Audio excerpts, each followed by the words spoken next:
Shout out to I Got Soul.com. It's Deon forever, forever young. We here. I appreciate y'all for having me. All right, Deon. So I kind of start talking about your origins. I read you started out singing, but then went to rapping, came back to singing. What made you kind of switch there? I feel it's just a feeling that I get, man. I get a different feeling when I sing. I love rapping, and I wouldn't say I completely stopped rapping, but I just learned how to incorporate my rapping skills with my R&B talents. So it was a smooth transition. It wasn't hard. And eventually you put out the mixtape For the Love, and virally that thing just picked up, caught a lot of people's attention. Right. Talk about it a little bit. For the Love. That's like my heart and soul. That's what got me into the game. And, it got me my deal. I did 11 tracks on there. It got a lot of internet buzz. We got a lot of press off of that. So a lot of doors opened up. Radio interviews. It got us to perform different places. So it kind of got the ball rolling. So that mixtape is important in my career. Why do you think it did so well virally? Why do you think so many people, caught on to it and enjoyed it? More so the concept. When I work on different projects, I like to use different concepts, and I have a very creative mind. So I like to incorporate my art with it. So everything that I wrote on For the Love is true story. It's truth behind what I'm singing about. It's not just like I got a dope hook in my head and I just started singing it over and over again, and then we did a song. But like a lot of those songs are true stories. It just brought a different emotion out of me, and it made me grow as an artist. So you're from Harlem, and a lot of people associate hip hop with Harlem. Right. You're a singer coming out of Harlem.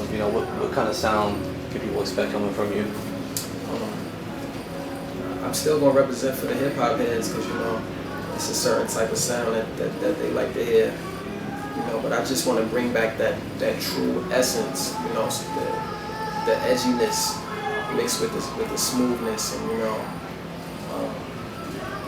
it's kind of like that feel that Mary J would give you back in the 90s, when Real Love was out. Yeah. So. You think it's hard to touch into both of those crowds, R&B and hip hop? Because I know that's your goal. How's it been so far, reaching both? So far, it's been successful so far. We got a lot of work to do. We got a tour coming up, the Closer to My Dreams tour. So that should be a very great experience. That'll be the initial period of where I'll start to figure out, what my R&B listeners like and what my hip hop listeners like, and then incorporate them together and just create something that's just epic. So, I had read you started college, you've been there for, one semester, but then you kind of went into music full time. How was that decision like for you? It was a huge decision for me. When I first made the decision, I was kind of nervous. I got a lot of, I guess you could say, a lot of people supported me as far as school goes. Like my mom, she was real supportive of my school decisions, and when I decided that I just wanted to stop everything and just focus on my music, she was very supportive about it. So we came up with the solution that I was going to just get a tutor. And when I'm on the road, I just do my online classes. So I didn't completely stop college. I'm still in college, y'all. I'm still working. Talk about the label interest that had surrounded you, because eventually you decided with Epic and Sylvia Rome kind of snatched you up. But I know you had some label interest coming at you. What was that whole process like? Oh man, that was a rough process. It was rough because when you're a new artist and you're starting out, people try to. The demands for what you want can be hard to get. You know what I'm saying? And you have to prove yourself. So it's like I compare it to like the NBA. They say the artists want to be like the ballers and the players want to be like the artists. So I kind of compare it with that. And when you coming out of college going into the league, it's hard. You got to work for your endorsements, and you got to work for the people that's supporting you and your sponsors and stuff. And my sponsors is Sylvia and everybody at Epic. She kind of got everything that I wanted to do. I told her my vision.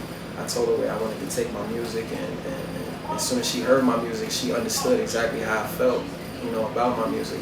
So, that was the real reason why this deal came together, and it made a lot of sense. As you can see, we're going strong.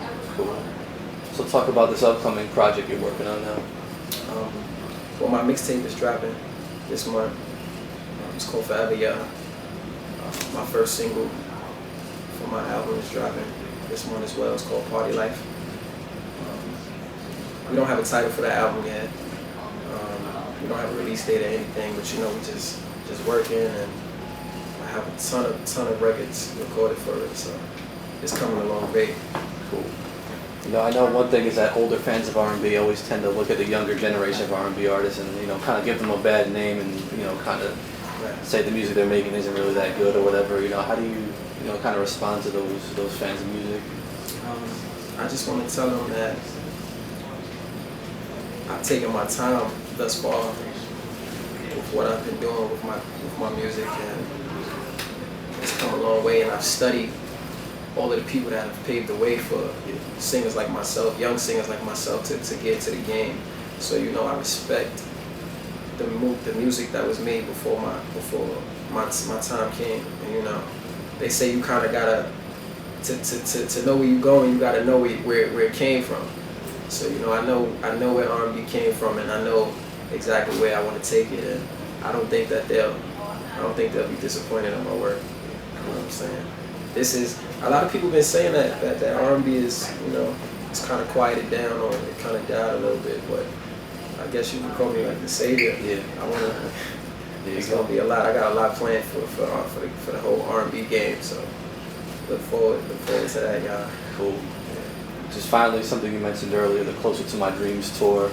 How'd that whole situation come about, and what can we expect from you on there? The Closer to My Dreams tour, man, we just gonna go out there and have some fun. I just can't wait to get out there and interact with the fans and the people that support me at this point in my career, because I feel like this is going to be the toughest point in my career, the groundbreaking stage. So man, I just can't wait to get out there, man. It's my first tour, so I'm a teenager that's going on tour. I'm excited to go out there, have fun and work, do what I do.